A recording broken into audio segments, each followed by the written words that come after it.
آپ نے سنا ہوگا کہ جادو کے جو کلمات ہیں وہ نقش سلیمانی کے نام سے بکتے ہیں۔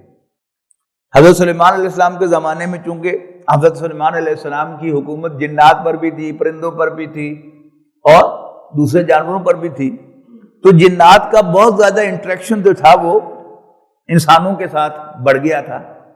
اب جنات کے اندر شیطنت تو ہوتی ہے، لہذا وہ کیا کرتے تھے، وہ انسانوں میں سے کچھ لوگ جو جنات کو دوست بنا لیتے تھے ان کو خبریں دیتے تھے کہ یہ ہوگا وہ ہوگا، یہ جو سارا نجوم کا علم ہے یہ وہی ہے۔ تو پھر اپنے کلائنٹس کو وہ بتاتے تھے، وہ کلائنٹس پھر اپنے کلائنٹس کو وہ خبریں دے کے پیسے بناتے تھے۔ آج بھی ایسا ہی یہ دھندا چل رہا ہے۔ اچھا، اسی میں پھر کیا ہوا کہ انہوں نے جو جادو کے کلمات تھے ان سے سیکھنے شروع کر دیے۔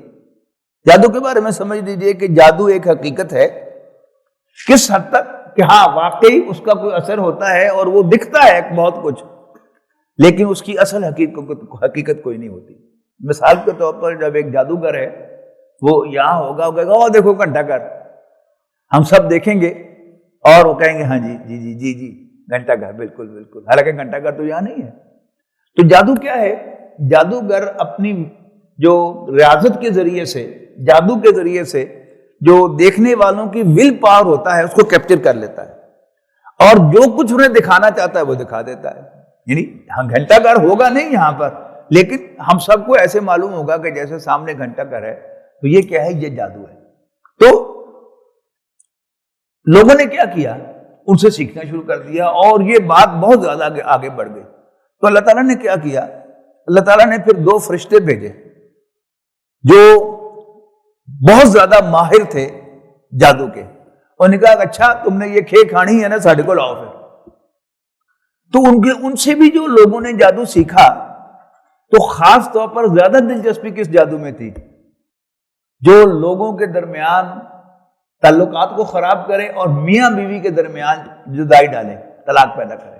کل بھی میں نے آپ کو حدیث سنائی تھی نا کہ شیطان جو ہے اس کو جب اس کے کارندے رپورٹ پیش کرتے ہیں تو شاباش دیتا ہے، لیکن جب کوئی کہتا ہے کہ میں نے میاں بیوی کے درمیان لڑائی کرائی اور طلاق تک نوبت پہنچ گئی تو شیطان اس کو اپنے پاس بٹھا لیتا ہے بلا کر، ویل ڈن، یہ ہے اصلی بندہ میرا کارندہ۔ تو اب اسی کی تفصیل آ رہی ہے۔ وَاتَّبَعُوا مَا تَتْلُو الشَّيَاطِينُ عَلَىٰ مُلْكِ سُلَيْمَانَ، اور پیچھے لگ گئے وہ ان خرافات کے جنہیں پڑھتے پڑھاتے تھے شیاطین سلیمان کی سلطنت میں۔ وما کفر سلیمان، حالانکہ سلیمان نے کوئی کفر نہیں کیا تھا، ولیکن الشیاطین کفروا، ہاں شیاطین کفر کیا کرتے تھے۔ یعلمون الناس السحر، اور لوگوں کو جادو سکھاتے تھے۔ وما انزل علی الملکین ببابل ہاروت و ماروت، یہ بابل عراق کا پرانا نام ہے۔ تو سلطنت بابل میں وہ جو 2 فرشتے اتارے گئے تھے ہاروت و ماروت، وہ بھی کیا تھا؟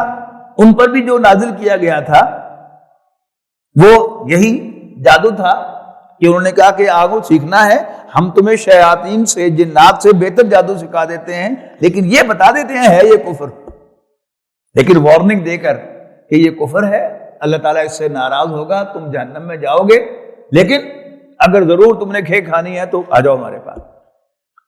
وما یعلمان من احد، وہ دونوں کسی کو کچھ پڑھاتے نہیں تھے، حتی یقولا، یہاں تک کہ اس پر وعدے کر دیتے تھے، انما نحن فتنۃ، کہ ہم ایک آزمائش ہیں، فلا تکفر، پس کفر نہ کرو، فیتعلمون منہما، اور لوگ ان سے سیکھتے تھے کیا؟ ما یفرق بین، فیتعلمون منہما ما یفرقون به بین المرء وزوجہ، اور ان سے وہ جادو کون سے سیکھتے تھے؟ جس کے ذریعے سے وہ مرد اور عورت کے درمیان، یعنی میاں بیوی کے درمیان وہ تفریق پیدا کراتے تھے۔ وما هم بضارین به من احد الا باذن اللہ، حالانکہ وہ نہیں پہنچا سکتے تھے نقصان اس سے کسی کو مگر اللہ کے اذن سے۔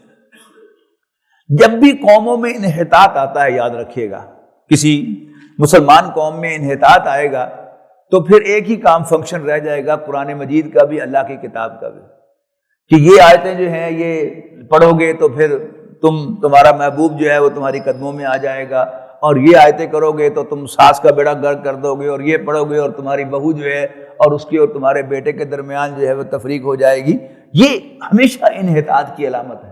تو بنی اسرائیل یہ ہیں یعقوب علیہ السلام کی اولاد، لیکن یہ امت کب بنی؟ جب تورات عطا کی گئی موسیٰ علیہ السلام کے بعد، اور پھر ہوتے ہوتے ہوتے اب انحطاط کا یہ عالم ہو گیا کہ انہوں نے ایک طرف بنی اسرائیل کی عظمت و سطوت کا دور ہے، حضرت سلیمان حضرت داؤد کا دور، یہ دونوں باپ بیٹا جو ہیں حضرت داؤد علیہ السلام والد ہیں اور سلیمان علیہ السلام ان کے بیٹے ہیں، لیکن دوسری طرف دینی انحطاط کا کیا عالم تھا کہ جادو ٹونے، ایون قرآن مجید بھی پڑھنا ہے تو اس میں سے وہ آیتیں ڈھونڈنی ہے کہ ان میں سے وہ جادو کا اثر کس آیت میں ہے، حالانکہ قرآن مجید اس کے لیے نازل تھوڑا ہوا تھا، ہاں اس کی کسی آیت میں کوئی اثر ہو تو ہو، لیکن اس کا اصل مقصد کیا ہے؟ ہدایت، ڈائریکشن، جانا کدھر ہے۔